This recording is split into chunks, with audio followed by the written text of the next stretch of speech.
안녕하십니까? 오늘도 새벽 기도회에 오신 여러분들을 진심으로 환영합니다.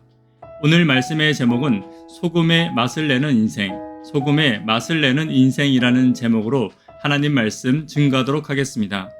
본문의 말씀 골로새 4장 4절부터 있는 말씀을 함께 읽도록 하겠습니다. 그리하면 내가 마땅히 할 말로써 이 비밀을 나타내리라. 외인에게 대해서는 지혜로 행하여 세월을 아끼라. 너희 말을 항상 은혜 가운데서 소금으로 맛을 냄과 같이 하라. 그리하면 각 사람에게 마땅히 대답할 것을 알리라. 찬미 642장 함께 하도록 하겠습니다.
골로새 4장 4절부터 있는 말씀을 다시 한 번 더 함께 읽습니다. 그리하면 내가 마땅히 할 말로써 이 비밀을 나타내리라. 외인에 대해서는 지혜로 행하여 세월을 아끼라. 너희 말을 항상 은혜 가운데서 소금으로 맛을 냄과 같이 하라. 그리하면 각 사람에게 마땅히 대답할 것을 알리라. 4절에 그리하면이라는 말은 앞서 이야기한 매임을 당한 일에 대해서 말하고 있습니다. 바울은 복음을 위해 스스로 매임을 당했습니다. 바울의 말과 행동과 바울의 삶은 그가 매여 있는 대로 그리스도를 나타내고 하나님의 사랑을 나타내 보이는 데 집중되어 있었습니다. 하나님이 사랑하는 자들을 향하여 항상 죽게 하듯 하는 삶을 살았으며 예수님처럼 살기를 위해 간구했습니다. 바울이 그처럼 훌륭한 전도자로 수많은 영혼들을 구원했고 많은 교회들에게 힘을 주었으며 지금까지도 많은 사람들에게 존경을 받는 이유가 무엇입니까? 바울의 직분은 그에게 어떤 존경도 가져오지 못했습니다. 바울이 지혜롭고 바울의 지식이 뛰어난 것도 그가 존경받은 한 가지 이유는 될 수 있었지만 바울의 삶의 태도가 하나님의 사랑을 보이기에 충분했고 그의 겸손과 그의 진실이 예수님과 닮아 있었기 때문입니다. 저와 여러분의 삶도 바울과 같이 복음에 매여 예수님의 사랑의 그림자가 항상 가득하기를 간절히 바랍니다. 바울과 같이 복음에 매인 삶이란 어떤 삶입니까? 첫 번째는 복음을 말하는 삶입니다. 4절입니다. 그리하면 내가 마땅히 할 말로써 이 비밀을 나타내리라. 바울의 삶은 항상 복음과 연관되어져 있었습니다. 바울은 그의 삶에 마땅히 할 말을 전한다고 말하고 있습니다. 그의 마땅히 할 말은 비밀의 말, 즉 복음을 말합니다. 바울의 말은 대부분 복음과 연관되어져 있었습니다. 그가 사람들과 모여 있을 때는 예수님에 대한 이야기를 하고 있을 때였고 그가 생각하고 있을 때는 예수님을 생각하고 있는 때였습니다. 바울의 고민은 어떻게 하면 예수님을 잘 드러내는 것이었고 그의 삶의 목적은 예수님을 닮는 것이었습니다. 바울의 인생의 기쁨은 예수님이 사랑하는 영혼들을 구원하는 일이었고 바울의 미소의 이유는 예수님의 사랑을 느낄 때였습니다. 바울의 안식은 예수님과 함께 있는 것을 느낄 때였고 그의 행복은 예수님을 찬양하는 일이었습니다. 바울의 인생은 복음을 향한 열정으로 마땅했습니다. 바울의 생각과 말과 행동과 고민의 이유는 바울을 구원하신 예수님이 당연했습니다. 오히려 세상적인 고민과 이기심이 바울에게는 마땅하지 않았고 당연하지 않은 것이었습니다.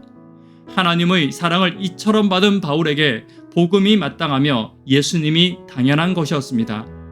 오늘 바울처럼 은혜와 사랑받은 저와 여러분들에게도 복음의 삶이 마땅하고 예수님이 당연한 삶이 되기를 간절히 바랍니다. 두 번째는 지혜로 행하는 삶입니다. 5절입니다. 외인에 대해서는 지혜로 행하여 세월을 아끼라. 여기서 말하는 외인은 여전히 구원받지 못한 영혼들을 말합니다.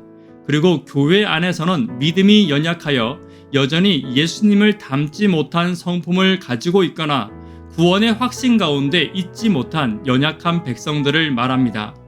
그들에게 지혜로 행하라고 바울은 권면하고 있습니다. 이렇게 생각하시면 됩니다. 혹 나의 지혜롭지 못한 말과 행동이 연약한 자들이 예수님과 가까워지는 것을 막지 않아야 된다는 것입니다. 나의 지혜롭지 못한 것으로 인해 그들의 구원에 걸림돌이 되지 않아야 한다는 것입니다. 특별히 나의 가족과 교우들에게 그들이 예수님의 사랑을 발견하는 일에 내가 도움이 되고 방해가 되지 않아야 한다는 말입니다. 또한 후반부에 세월을 아끼라는 문장에서 세월은 결정적인 시기, 즉 지나갈 수 있는 특별한 기회를 말합니다. 또 아끼라에 해당하는 헬라어는 모든 가능성을 동원해서 구입하는 것을 의미합니다. 자칫 내가 지혜롭지 못하게 행동함으로 인해서 내가 사랑하는 사람들과 내가 구원해야 할 사람들이 복음을 듣고 예수님의 사랑을 깨달을 특별한 기회를 잃어버리지 않게 하라는 권면입니다. 나는 연약하고 지혜가 부족한 죄인으로 이기적인 모습을 내보일 때가 많이 있습니다. 그러나 성령과 하나님은 나에게 지혜를 주시기에 부족함이 없으시고 나의 연약함을 도우시기에 충분한 분들입니다.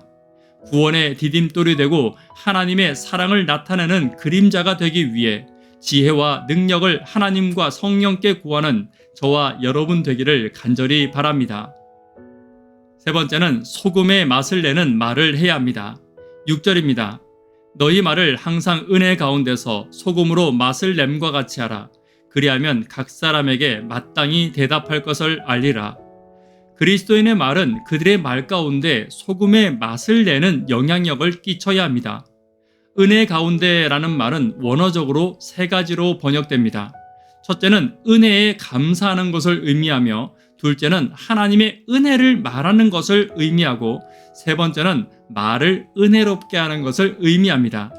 이 세 가지가 다 가능한 번역이며 그리스도인들의 말은 항상 이 세 가지가 다 들어가 있어야 합니다. 특별히 하나님의 은혜와 감사를 은혜롭게 말하는 것도 중요합니다. 같은 은혜와 감사의 말을 할지라도 지혜롭지 못하게 하는 것으로 인해 하나님의 은혜를 말해야 하는 자리에서 나의 자랑으로 끝나는 경우도 있습니다. 또한 교회에서 하나님의 은혜에 대해 말하지만 제대로 준비되지 못하고 기도하지 못한 말들은 소금의 맛을 내지 못하고 또 나의 이야기나 자랑으로 끝나는 경우도 보게 되는 것입니다. 그리스도인의 말은 소금의 맛이 있어야 합니다. 꼭 하나님의 은혜를 말하는 것이 아니더라도 항상 나의 입술이 소금의 맛을 내는지는 고민해 보아야 합니다. 특별히 복음을 말할 때는 하나님의 사랑을 나타내고 은혜를 나타내고 저 영혼을 그리스도께로 이끄는 말인가를 반드시 살펴보아야 합니다. 나는 연약함으로 소금의 맛을 내는 말을 할 수 없을 수도 있습니다. 그러나 성령의 도우심이 반드시 저와 여러분들에게 함께 할 것입니다. 성령을 구하셔서 세상을 맛있게 하는 말을 하시는 저와 여러분 되기를 간절히 바랍니다. 말씀의 결론 맺도록 하겠습니다. 소금의 맛을 내는 인생. 바울과 같이 복음에 매인 인생은 어떤 인생입니까? 복음을 말하는 인생입니다. 지혜로 행하여 구원의 걸림돌이 아닌 디딤돌이 되는 인생입니다. 하나님의 지혜가 내게 있어 어디서나 소금에 맛내는 인생이 되기를 간절히 바랍니다. 기도 제목 나누도록 하겠습니다. 교회 청년, 학생, 어린이들을 위해서 기도 부탁드립니다. 구도자들을 위하여 또 하루 10분 하나님과 동역하기를 위하여 기도 부탁드립니다. 복음을 지혜로 말하며 항상 예수님을 높이며 어디서나 소금의 맛을 내는 행복을 주는 인생이 되기를 간절히 바랍니다. 이 시간 개인적으로 기도하시고 새벽 기도회를 마치도록 하겠습니다. 감사합니다.